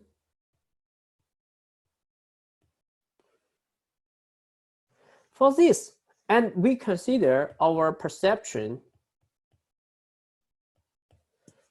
hypothesis. Remember, perception hypothesis family cannot produce the full 16 possibilities. It can produce like, let's call this 1, 2, 3, 4, okay? 1, 2, 3, 4. Negative, negative, negative, negative. Okay, like cut this, negative, positive. We can do that. Okay, negative, negative, negative, positive. Okay, we can cut here, negative, positive. And let's take another example. Positive, positive, positive, negative. Okay, how? Cut here and positive, negative. Then we can do this. However, consider this: positive, positive, negative, negative, which is positive, positive, negative, negative. This will be exactly the example we have discussed that could not be produced by perception, right? So if you count all the possibilities, you will find that this guy can only produce 14 out of the 16 all possibilities. And a very clever theorem says, if at some point the hypothesis family fails to produce all the possible 2 to the power of 2n, then after that point, it will never catch up. It will forever fall behind the increase of 2 to the power of 2n. It will forever behind that. It can only produce to the polynomial terms of that. Well, that is good. If you take polynomial factor here, you will find the increase of polynomial terms will finally fall behind of the decrease of exponential term. And eventually, you will have the guarantee of learning. So this is one glory stuff part of that. So we need to go to the quiz. So, and if you have more interest, if you are interested in this part, you can run the, you can have a little read, you can have small reading from the notebook. And I have shown some examples about that. Okay. So let's go to the quiz. Question 1, easy. We have repeatedly discussed in this class, where the correct answer is E out is unknown, constant, cannot be computed. E in is random and can be computed, but it's random. So E out unknown. E out can be computed, wrong. E in consistent, wrong. E in is random. Okay. E out unknown constant cannot be computed. E in random can be computed. This discuss about the loss. Well, it's just to show us some evaluation of the loss is helpful when we try to adjust the model parameters so that given the classification situation, sometimes classification is a tricky thing to think about. Like somehow I'd like, if I change my parameter a little bit, I would see the progress. It is like when you when you learn something, you want to ask me, hi, maybe June, how can you give me some feedback about something? That is helpful. In machine learning, it's the same. However, in classification problems, usually that is not the case, because the ultimate goal we are interested in is whether the hypothesis is making mistakes or not. So you change a little bit, nothing changed. You change a little bit, nothing changed. Happily, you find that this is I have changed my decision from classifying that to from this to that, and suddenly the number of error or correct predictions changed. So this is a difficulty, and one solution to that is well, let's considering, instead of just producing the zeros and ones at the samples, we can produce the probability of the sample belongs to 1, the probability of the sample belongs to class 2, probability belongs to class 3. And for example, if you consider this as these 3 possibilities, and if the true class is 2, then I would say, okay, you have made a gross mistake, because the true class, for the true class, you only see it is 20% possible to be the true class. In this case, you can change a little bit. If you increase the possibility of the true class to even greater 1%, you would say, okay, my prediction is more accurate. So that is what we want to discuss in question 2. You can read it with some care after the class. Basically, it also discuss a 3-class classification problem, and in situation 1, the model outputs 33, 33, 34, but the answer is class 2. So the prediction is wrong. The cost 1 is 1. You have made one mistake. And the cos 2, which we take the negative log probability of that, is a negative log 0.33, which is positive 1.11. So it is this situation. In the second example, the model have changed its behavior from this prediction to this prediction. So now the prediction is correct and the cost is 0 when you try to count the number of errors. So it's 0, and the cost 2 is a negative log likelihood of 0.34, which is this one. So the correct answer is 1. In the first model, the cost is 1 and 1.11. For the second model, the cost is 0 and 1.08. Be aware. The order of the answer is different on your screen than mine.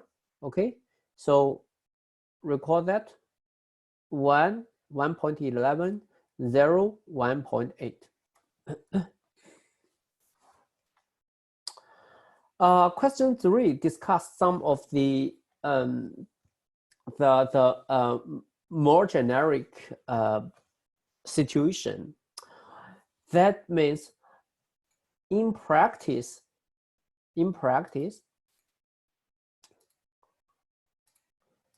the X to Y relation can also be stochastic. You could have given the data, but the true answer is a probability distribution. That could happen when you have difficulty to observe data. You may have noise in the data, or you may have noise in the classes, or alternatively, you have misinformation. There are some other factors that contribute to determine the outcome, but just like you are throwing a dice, and when it's landed according to Newtonian physics, it's actually fixed. But there are so many factors out there to interact, to intervene in this process. We cannot observe it all. So in any event, the practical process are very much random. So this is the fundamental randomness in the data distribution, and this also realized in the observed samples. So back to the question. The correct answer is that in the presence of noise, generally simpler models are more welcomed. So that means in the situation, actually, basically, that applies everywhere, not only here. When you can achieve similar E-in, when the E-in does not change too much, a smaller family, simpler the best, a smaller family tends to be more reliable. So although the number could be the same for both the smaller family and the more complex family, however, the reported number from the smaller family tends to be more reliable than the same number reported by a more complex family. So that is the correct answer. All the other answers are not correct. Okay, so I submit the quiz. Yeah. Yeah, you are very welcome. And I think that is all I'm going to deliver. If you still have time, you can well, stay with us for another half an hour. I will still be here to answer questions. And before we go, if you have some interest, I try to show you some interesting stuff. From the running of today's notebook, I won't have time to run them right now. I show you the result.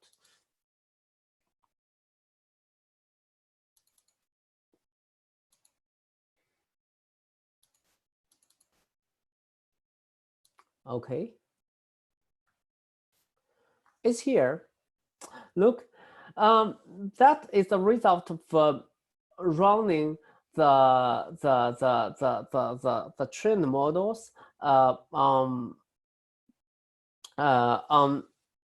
some specially prepared data. This is a result of the linear regression on the data set where I deliberately flipped the tags, the y value. I deliberately introduced some noises here. So this is a linear regression model. It's largely unaffected by the introduced noise. You can see at this point, no, a bit.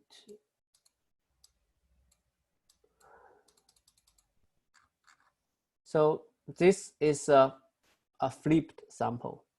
So here is a neural network that has, I think, where is it here?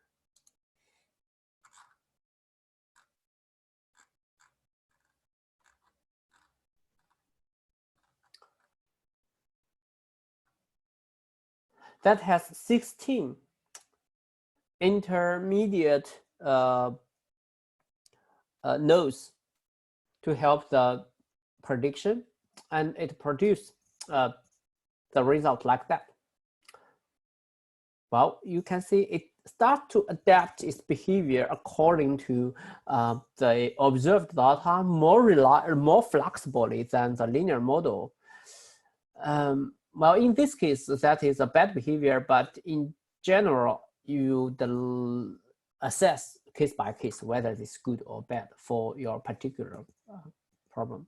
And here is obviously,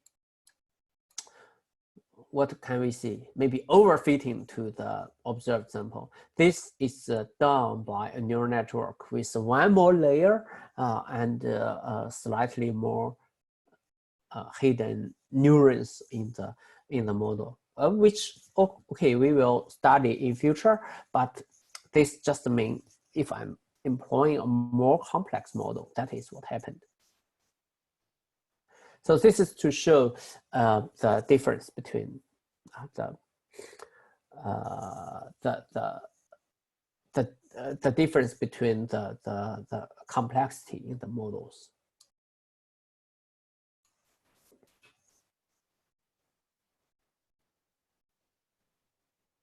Okay, and also interesting stuff. Maybe let me have a look.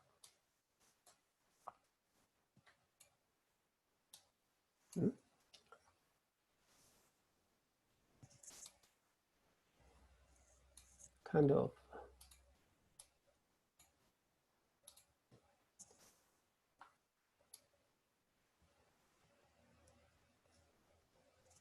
I think I have accidentally closed.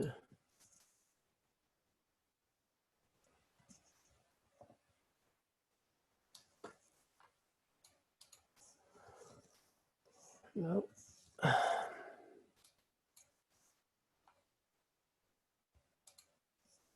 Oh, it's here.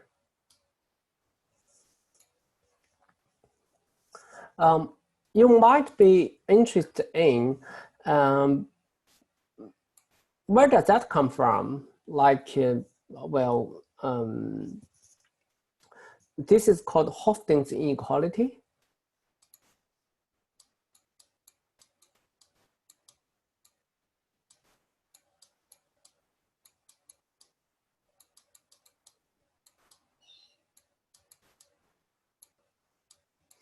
this effect is actually ubiquitous. When you have lots of things, okay, like the n, and the behavior of the system, this average is smoothed out with more and more samples here. So you could see the majority of the sample, in the majority of the experiment, with more and more sample taking the smoothed out behavior, it's more and more less likely the system as a whole to take some very aberrant, very different behavior. It's different for the system, differs from the average too much. This should remind you the normal distribution, like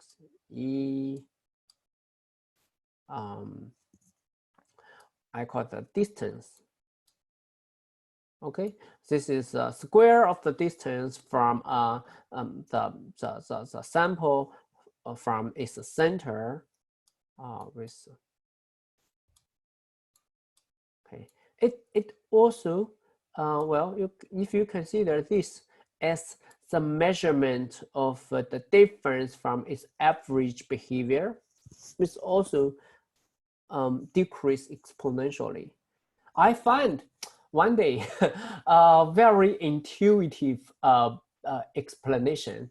I show you here. Well, there's no mathematical rigorness. It's just for intuition.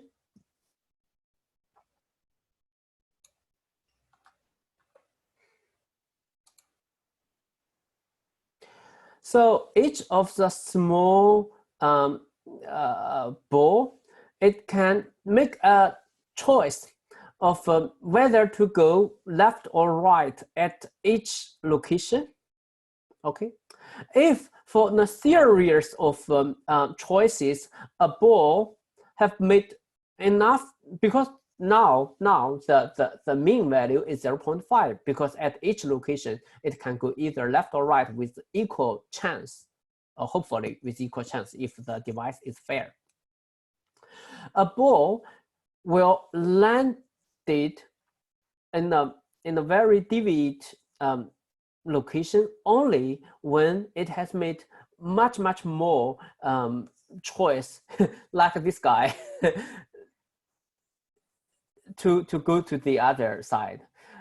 The chance of doing so will decrease exponentially, because you need to be very biased to land in the far away location. For the majority of them, they land here, and you can see the curve like the normal distribution. So this is an intuitive understanding of the argument here. It starts with very abstract and mathematical, but you try build layer by layer of complexity from intuition, logic, and common sense. It turns out to be understandable. Okay.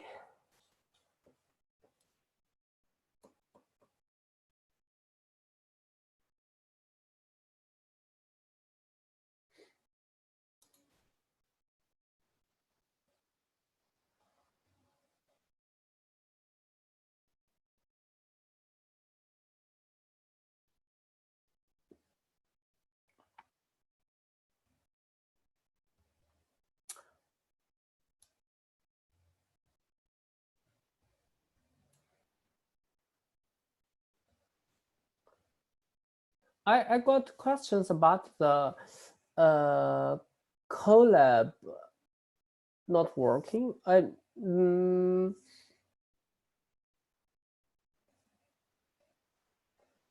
Well, if you have this problem, I can let you to share your screen. Let's see, because it's very difficult to.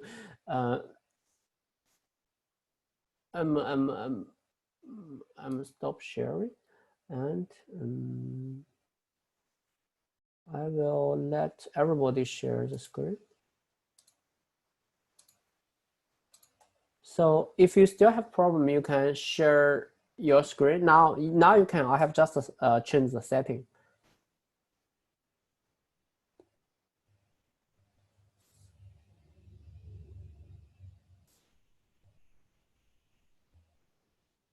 Answer? Answer to what? I have another question from Devansh. What answer?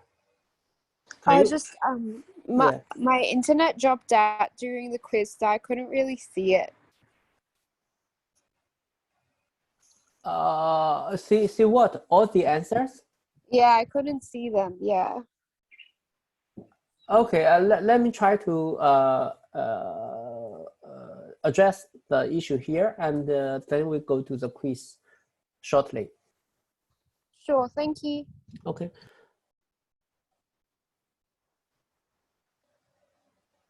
Hi, can you remove all this part?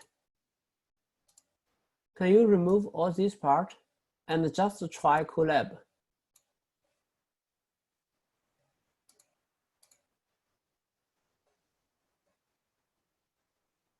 And yeah.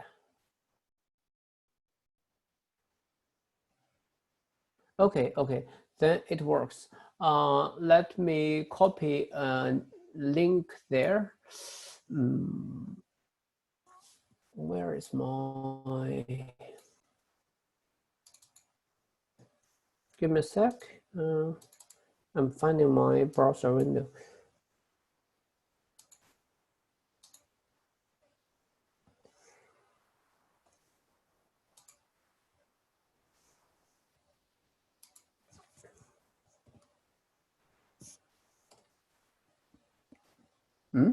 I got one. It's not in the meeting. Can you try this link? I'm trying from my side. I start with a privacy browsing mode, and I can try to see if that works.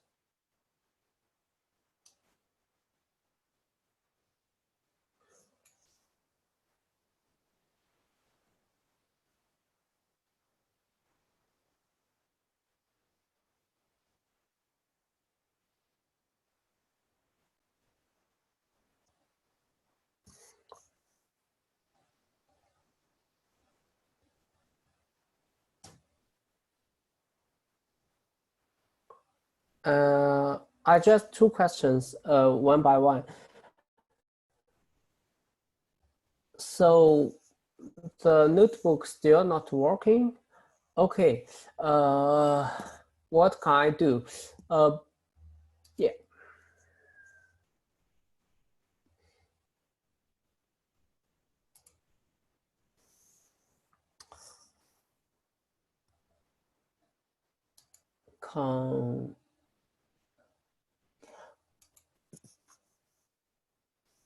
Okay, I have downloaded the notebook, and I will attach the notebook in today's announcement. Okay, so you will be able to view that later. Announcement. I'm editing that. Okay, give me a sec. Well, edit. I will then upload a file of.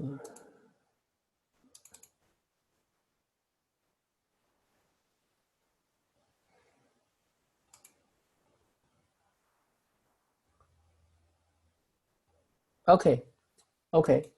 Then you will be able to download the file from today's announcement. Next one, the quiz. So I will share my screen.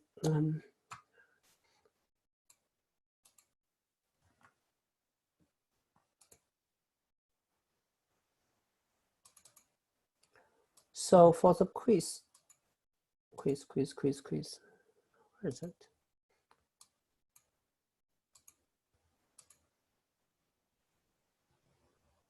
Anyway, start it again.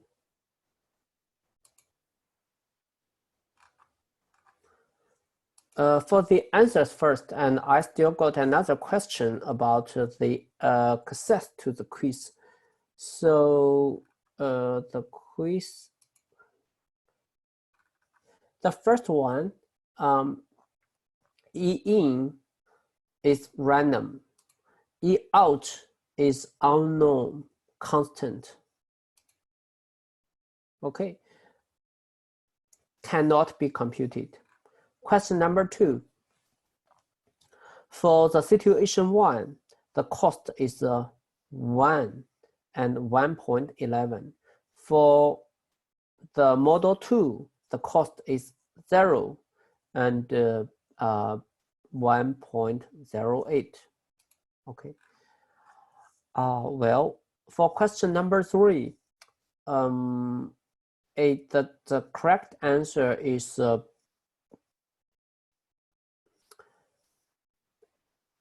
simpler, smaller, which means simpler models are more welcomed here.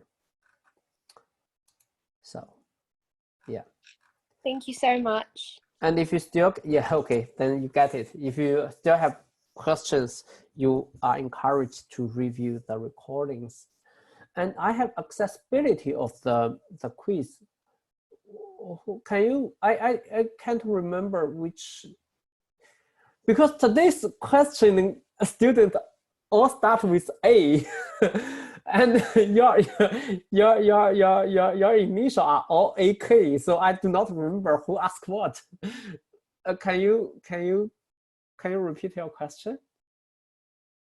One guy or one lady asked about the accessibility of the quiz. Okay.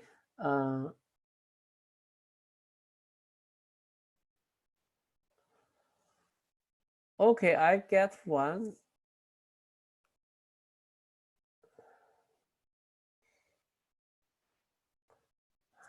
We have some policy about the quiz. If it clashes with your Wednesday study, please send me your study plan, and I will exempt you from the quiz there.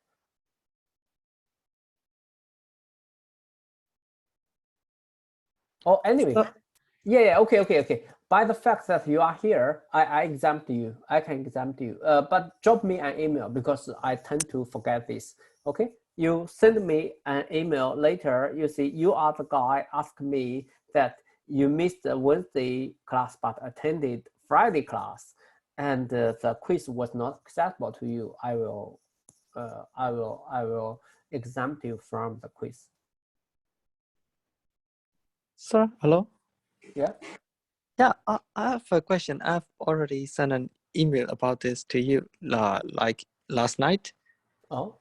Yeah, I missed yesterday. I'm a postgraduate student. I'm from Wednesday's class, and I missed yesterday's quiz, which is quiz 7, due to a good reason. I've already sent you an email about this. I'm worried that you missed. You wouldn't see my email. That's why I'm in this class. Okay. Can you ask type anything? So, yeah, show me who you are in the chat box. So later when you send me another email, when I examine your email, I will process accordingly. Yes, sir. You just type anything in the chat box so I know your name, because a lot of yeah. Okay, I got you. Good. Yeah. Thank you, sir. Yeah. I have a question. Yeah.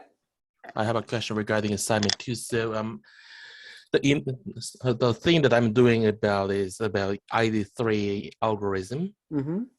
And the problem is, because ID3 algorithm itself has a very obvious feature. Like for example, like entropy or some other stuffs. Mm-hmm. I worry whether, it might overlap with the, like previous assignments. So like, I hope to know, but you mentioned in Canvas that a single, sentence overlap,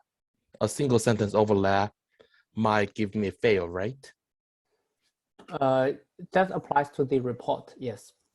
Yeah, so I'm asking, what if it is just accidentally overlap? For example, like if it is very simple sentence, like. I know what you mean. It's okay. Usually it is okay. It's a Yeah. when it's a it you well, deliberate and accidental repetition is Yeah, like yes, quite obvious. Yeah, like for example, I mean, I worry about, for example, for entropy, there's a mathematical equation, and there, because it is an equation, I can't really change the equation itself in my No. We don't check repetition in equations or code. We don't check that. Okay, I got it. Thank you so much. You have only limited ways of writing that. Okay, we don't check that. Okay, that's enough. Thank you so much.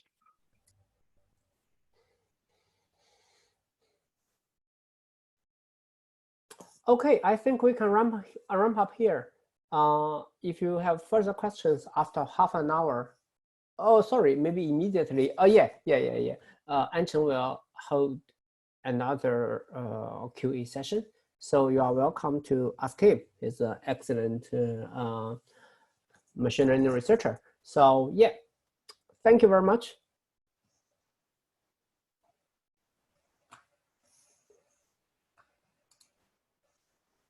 Bye-bye. Have a nice weekend and a nice Stillback week. See you next week.